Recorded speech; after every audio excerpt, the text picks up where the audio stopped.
네, 간밤에 나온 글로벌 이슈들 콕 짚어드리는 시간입니다. 오늘은 어떤 키워드가 주목받았을지 보겠습니다. 네, 오늘 나온 6가지 키워드고요. 여기서 살펴볼 오늘의 이슈들은요. 에너지 수급 금지 법안, 그리고 마지막으로 비트코인 소식까지 함께 다루겠습니다. 서방이 러시아산 에너지를 겨냥한 조치를 놓고 미국, 영국 그리고 유럽 국가 간 온도차가 나타나고 있습니다. 먼저 미국과 영국은 상대적으로 강경한 입장입니다. 하지만 독일을 비롯한 다수 유럽 국가는 다른 입장인데요. 현재 러시아에서 수입하는 가스 등 에너지를 당장 대체할 수단이 없기 때문에 수입 금지 조치에는 신중해야 한다는 주장입니다. 독일 총리는 인터뷰에서 러시아 에너지에 대한 대안은 하룻밤 사이에 이뤄질 수 없다고 전했습니다. 그러나 미국의 입장은 이와 다릅니다. 전날 토니 국무부 장관은 유럽 동맹국들과 또 러시아의 원유 수출 금지에 대해 논의 중이라고 밝혔죠.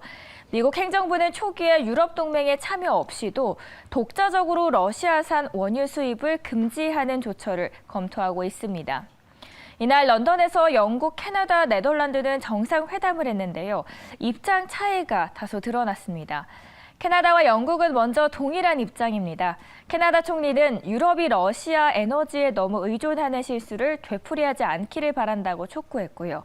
영국 총리는 3주 전에는 절대로 고려되지 않았던 것들이 이제 논의되는 것을 보고 있다면서 러시아에 의존해서 되도록 빨리 벗어날 방법을 검토해야 한다고 말했고요.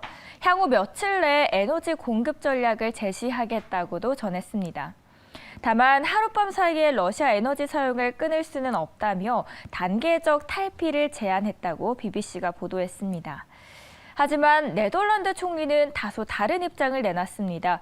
러시아 에너지 수입을 즉시 중단하라고 강요하면 이 세계의 공급망이 망가지게 될 것이고 결국 우크라이나에도 영향을 주는 등 엄청난 결과가 초래될 것이라고 경고했습니다.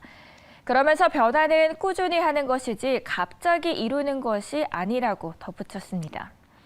러시아는 세계 최대 천연가스 수출국이자 주요 원유 공급국이죠. 특히 EU는 연간 천연가스 필요량의 40%를 러시아에 의존하고 있다는 점에서 그 고민이 깊어지고 있습니다. 네, 한편 이어서 로이터의 기사도 함께 만나보겠습니다. US may act alone to ban Russian oil imports. 이 기사에 따르면 미 하원이 이르면 8일이죠. 러시아 에너지의 수입을 금지하고 러시아와 일반 무역을 중지하는 내용의 관련 법안을 처리할 예정으로 전해졌습니다. 법안에는 조 바이든 대통령에게 러시아와 벨라루산 제품에 대한 관세 인상 권한을 부여하고요. 미 상무부 장관에게 러시아의 WTO 참여 중지 방안을 마련하도록 하는 내용도 함께 담길 예정입니다. 민주당과 공화당의 상하원 핵심 인사들은 이날 공동 성명을 통해 러시아 에너지 수입을 금지하는 법안을 처리하기로 합의했다며 이러한 소식에 국제유가는 고공행진을 하고 있고요. 유럽의 가스 가격은 무려 79%까지 급등했습니다. 미국을 시작으로 추가적인 제재 속도가 계속되고 있는 가운데 전 세계적으로 또 어떤 영향을 미칠지 주목됩니다. 마지막은 가상화폐 이야기입니다. 투자자들을 위험 자산에서 이탈하면서 크립토로 하락하고 있습니다. 비트코인이 다시 4만 달러 아래로 고꾸라졌는데요. 투자자들의 변동성 장세 속에서 가상화폐 시장에서 또 이탈을 하고 있습니다. 사실 가상화폐는 러시아의 우크라이나 침공 이후 최근 급등세를 누려왔죠. 지난주만 해도 한때 4만 5천 달러까지 급등하기도 했던 비트코인이 왜 이렇게 떨어졌을까요? 투자자들이 이날 금과 같은 안전 피난처를 찾아 증시에서 이탈하면서 가상화폐도 매도 압력에 노출된 것입니다. 오만다의 분석가에 따르면 많은 사람들이 우크라이나 전쟁을 감안할 때 비트코인이 안전자산이라고 주장하겠지만 아직은 대체로 위험자산이라고 진단했습니다. 그리고 현재 지속적으로 상승하는 유가가 가상화폐에 또 역풍이 될 수 있다고 진단했습니다. 급등하는 유가가 인플레이션을 부추기고 중앙은행들이 통화 정책을 정상화하도록 더 압박할 것이라는 이유 때문입니다. 글로벌 블록의 분석가에 따르면 우크라이나에서의 전쟁, 치솟는 유가로 인해 인플레이션에 맞서기 위한 연준의 대응이 비트코인의 하방 리스크라고 강조해줬습니다. 네, 잠든 사이 나온 따끈한 외신 보셨고요. 오늘의 키워드 함께 하셨습니다. 네, 증권사별 모닝 리포트 시간입니다. 먼저 대신증권부터 보겠습니다. 하나 에어로스페이스에 대해서 리포트를 냈는데요. 함께 열어보시죠. 2022년 실적 매출액은 전 사업부의 고른 성장을 이룰 예정입니다. 특히 올해는 해외 매출이 증가하는데요. 호주의 랜드 400 장갑차 사업이 상반기 사업자 선정 기대감을 높이고 있습니다. 이 기업은 전 사업 부문의 고른 성장을 지속 중이고요. 2022년 매출 정체에도 디펜스 수출이 부각되고 있습니다. 여기에 대한 투자 의견은 매수, 목표 주가는 59,000원 유지해줬습니다. 두 번째로 하이투자증권 리포트 보겠습니다. LX 세미콘에 대해서 모든 것이 지나치게 과소평가됐다라고 하는데요. 어떤 모멘텀들이 있을지 보시죠. 먼저 1분기에는 시장 기대를 상회하는 호조세가 전망됩니다. 주력 사업의 출하가 상당히 견조하고요. 일부 제품 가격 인상까지 이루어지고 있기 때문이죠. 하반기부터는 주력 고객사인 LG 디스플레이의 WOLED TV 패널 출하량의 증가에 주목을 해야 합니다. 전 세계 1위 TV 업체인 삼성전자는 올해부터 WOLED TV 패널을 새롭게 채택할 전망이고요. 이에 따라 LG 디스플레이의 OLED TV 패널 물량 확대가 확실시되고 있습니다. 여기에 대한 투자 의견 매수 목표 주가는 23만 원 유지해줬습니다. 마지막으로 SK증권도 보겠습니다. KB금융에 대해서 긍정 리포트 적었는데요. 함께 열어보시죠. 증시 부진에도 불구하고 순이익이 증가세입니다. 일단 NIM 확대로 인해 이자 부문 실적의 호조세가 이어질 수 있었고요. 작년 배당금의 확대를 감안할 때 현재 주가를 기준으로 배당 수익률은 7.3%가 기대됩니다. 이처럼 과거에 비해서 은행 지주 회사들의 실적 변동성이 작아진 점, 그리고 주주 환원에 대한 사회적 공감대가 높아진 점을 감안할 때 앞으로 배당금이 급격히 감소하지 않을 것으로 전망됩니다. 리포트에서는 목표 주가를 57,000원에서 61,000원으로 상향 조정하고요. 매수 의견을 유지했습니다. 네, 증권사별 리포트 함께 정리해드렸습니다. 수급 탑5 시간입니다. 코스피 지수, 코스닥 지수가 일제 2% 넘게 하락했죠. 개인 투자자가 2조 원 넘게 주식을 사들였지만 국내외 기관이 쏟아내는 매물에 시총 상위주 일제히 파란불이 켜졌습니다. 러시아의 원유 수출 금지에 대해 논의 중이라는 소식에 투자 심리가 위축된 영향으로 풀이되는데요. 수급별 자세한 상황도 짚어보겠습니다. 외국인들은 KTNG를 52억 원 순매수했습니다. 4위에는 우리금융지주, 3위는 한국항공우주, 2위에는 SK텔레콤 순이 메웠고요. 그리고 가장 위 1위는 삼성엔지니어링이 차지를 했습니다. 이날 외국인은 삼성전자를 가장 많이 팔고 삼성엔지니어링을 가장 많이 샀습니다. 국제유가가 급등하면서 해외 플랜트 수주 확대 기대감으로 풀이되는데요. 삼성엔지니어링은 글로벌 설계, 구매, 시공업체로서 대형 건설사 중 유가에 대한 민감도가 가장 큰 기업으로 꼽히죠. 국제유가 급등 속에 삼성엔지니어링 주가가 장중 강세를 이어가고 있어서 향후 흐름이 주목됩니다. 코스닥 시장도 열어보겠습니다. 에코프로가 5위에 있습니다. 4위는 푸어러비스 있고요. 3위는 심텍입니다. 2위에는 주성 엔지니어링 담겼고요. JYP 엔터테인먼트가 1위입니다. JYP 엔터가 신인 걸그룹을 선보이는 장소로 네이버 제페토를 선택했습니다. JYP 엔터가 신인 걸그룹 엠믹스의 공식 데뷔를 앞두고 메타버스 플랫폼 제페토에서 대규모 프로모션에 나서는데요. 여기에 추가적으로 JYP의 스트레이키즈가 새 월드 투어를 개최한다는 소식도 전해지면서 JYP 엔터가 또 한 번 시장에 관심을 받았습니다. 그리고 최근 애플카 공급망 구성에 속도를 가하면서 국내 IT 장비주에도 관심이 모아지고 있죠. 어제 금융투자 업계에 따르면 애플카에 탑재될 반도체 기판 공급 업체를 선정하기 위해서 실무 논의를 진행 중인 것으로 전해졌고요. 여기에 심텍도 함께 거론되면서 주목이 됐습니다. 이번에는 기관도 보겠습니다. 순매수한 코스피 탑5입니다. KT가 5위에 있습니다. 4위는 현대건설이고요. 3위는 LX 인터내셔널입니다. 2위에는 호텔신라 순이 메웠고요. 가장 위에는 삼성엔지니어링이 2거래일 연속해서 차지를 해주고 있습니다. 4위의 LX 인터내셔널 같은 종합 상사 주가가 일제히 급등했습니다. 이 기업은 원자재 가격 상승의 수혜를 직접적으로 봤죠. 특히 LX 인터내셔널은 해외에서 석탄 광산을 개발 운영하고 있는데 에너지 수급 불안과 식량 공급 문제가 불거지면서 석탄과 팜 가격이 상승하고 있어 관련주로 연결이 되어 있습니다. 따라서 우크라이나 전쟁으로 원자재 가격 급등세가 지속되고 있는 점이 주가를 함께 끌어올렸습니다. 현재 우크라이나 지역의 지정학적 리스크 그리고 미국 금리 인상으로 시장 변동성이 높아지고 있죠. 이 가운데 안정적인 수익을 제공할 수 있는 배당주에 또 한 번 시선이 쏠렸는데요. 5위의 KT는 영업이익 상승에 따라 높은 주당 배당금을 꾸준하게 유지할 거라는 기대감이 깔렸고요. 기대 배당 수익률이 6.4% 수준이라는 추정이 나옵니다. 코스닥 시장 열어보겠습니다. SFA가 5위입니다. 4위에는 아프리카TV 있습니다. 3위는 A스토리고요. 2위에는 펄어비스 있습니다. 그리고 1위는 LNF가 차지를 했습니다. 글로벌 종합 콘텐츠죠. 이 A스토리는 긍정 리포트가 나오면서 전날 주가가 강세 보였습니다. 자체 IP를 확보해 제작된 콘텐츠들이 늘어나면서 실적 개선으로 이어질 것으로 전망되는데요. 먼저 빅마우스는 올해 상반기에 디즈니 플러스와 국내 방송사에서 동시 반영될 예정이고요. 중국에서도 판매 계획을 가지고 있죠. 특히 이번 중국 심의 통과가 중국 시장의 확대 가능성을 높여주면서 밸류에이션을 상승시킬 수 있는 요소로도 함께 작용하고 있습니다. 지금까지 수급 탑5였습니다. MBN 골드 매니저들의 종목 짚어드리는 골드 더 베스트 시간입니다. 개장 전 참고하실 8가지 종목들 함께 소개해드리겠습니다.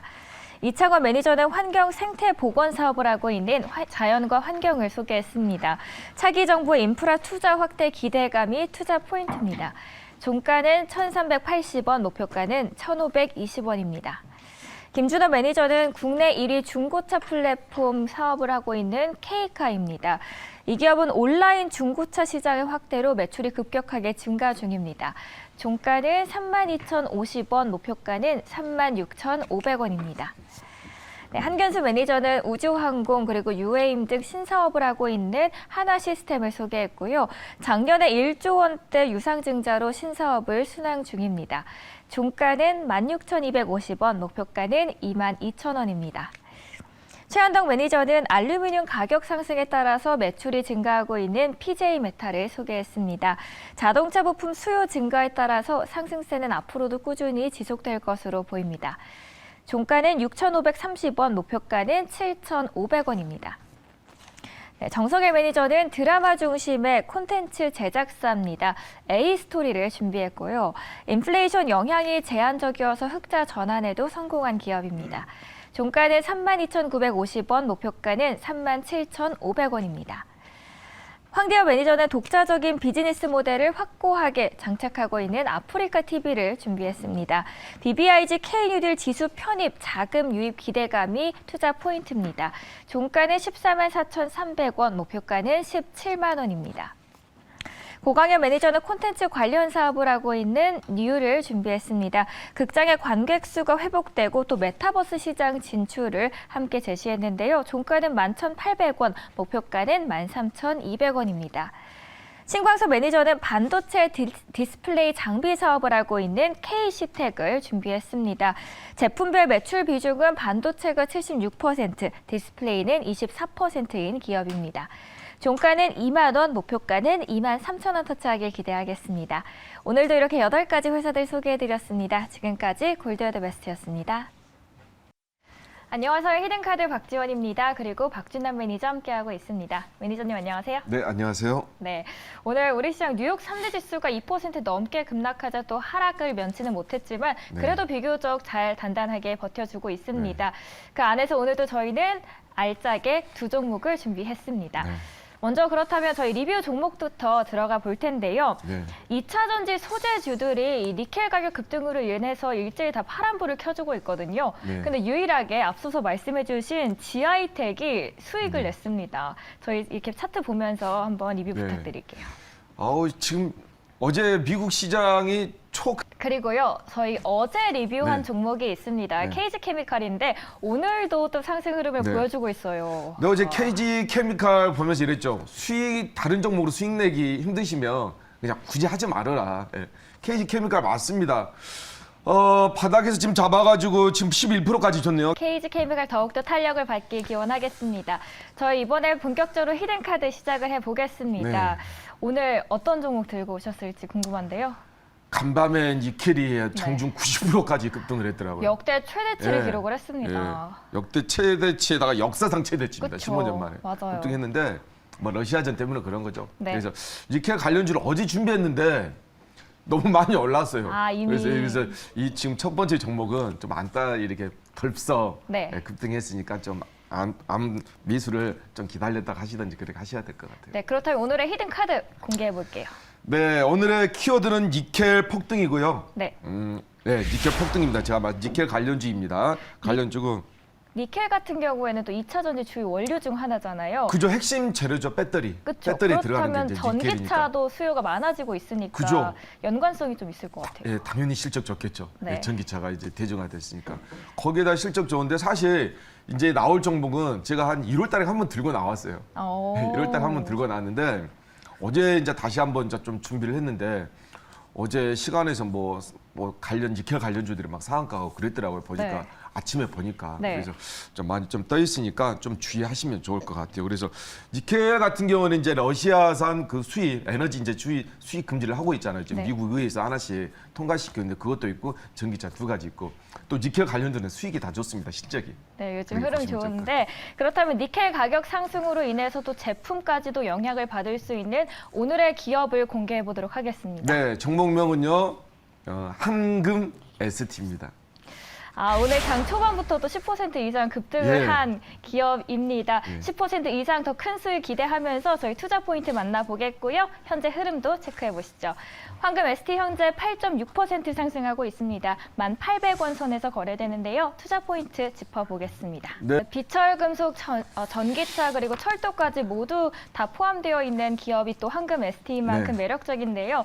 지금 10% 이상 급등 났지만 그래도 매니저님이 픽하신 종목은 또 한 번 가면 제대로 올라가잖아요. 네, 더욱더 맞습니다. 기대가 되거든요. 저희 네. 목표가랑 손절가 함께 잡아보도록 하겠습니다. 네, 한금 ST 같은 경우는 지금 현재 목표가 14,000원 제시해 드리도록 하겠고요. 손절가는 10,000원 제시해 드리도록 하겠습니다. 네, 목표가 14,000원이고요. 손절가 10,000원 참고해 주시길 바라겠습니다. 저 이번에 두 번째 히든카드 네. 넘어가 볼까요? 첫 번째 종목은 좀 급등해서 못 올라타셨으면 두 번째 종목으로 좀 수익을 좀 내보시기 바랍니다. 아마 내년까지 네. 실적이 담보된 회사입니다. 오, 이게 실적은 노프라범. 그래 보시면 될 것 같고요. 아마 스마트 카드. 네. 스마트 카드하고 블랙박스 1인 업체인데 스마트 카드 하니까 좀 어렵죠. 우리 네. 그 신용카드에 그 금색으로 붙여 있는 거 있죠. IC 칩. 네네. 그 회사입니다. 국내에서 독보적인 기업이에요. 그렇다면 오늘의 키워드는 스마트 카드 그리고 블랙박스. 블랙박스가 네, 1인 되겠습니다. 기업입니다. 저는 블랙박스라는 키워드를 보면 사실 아이나비가 떠오르거든요. 네, 이 회사가 아이나비 인수했죠. 띵크에. 띵크에 인수해가지고 지금 아이나비 같은 경우는 국내 1위 브랜드잖아요. 네. 내비게이션. 근데 지금 이제 내비게이션은 크게 메리트가 없어요. 이제 앞으로 어떤 내비게이션이 나오냐. 네. 증강영시, 가상영시, 호남영시. 오. 근데 이게 이 회사가 지금 국내 최초로 내비게이션에 AR 기능을 더해서 지금 개발을 하고 있는데 이게 내비게이션에 장착이 돼서 나오게 되면 지금 증강영시 메타버스 관련주로 들어가고 그쵸, 있잖아요. 네. 그러면 아마 실적이 더 많이 나오지 않을까. 메타버스 시장이 안 그래도 계속해서 성장하고 있는데 네. 그렇다면 그 안에서 제대로 수혜를 받을 수 있는 기업 같습니다. 네. 그렇다면 어떤 기업일지 궁금합니다. 국내 점유율 한 40% 차지해서 이미 1위고요. 네. 스마트 카드하고 블랙박스 그리고 네. 중국이 점유율 4%로 지금 늘려가고 있습니다. 그게 이제 더 중요한 거예요. 바로 UB 벨룩스라는 기업입니다. 네, 오늘의 기업이 공개됐습니다. 마이데이터 시장에도 진출을 하면서 더욱더 큰 그림을 그리고 있는 기업인데요. 저희 현재가 함께 살펴보시고요. 투자 포인트 만나보겠습니다. 네, UB 벨룩스 현재 3.5% 상승하고 있습니다. 17,400원 선에서 거래되는데요. 투자 포인트들 짚어볼게요. 네. 네, 목표가 2만 원 제시해 주셨고요. 손절가 15,000원으로 잡아보도록 하겠습니다. 네, 오늘도 새로운 두 종목 알차게 준비해 주셨습니다. 매니저님 오늘 말씀 감사합니다. 네, 감사합니다.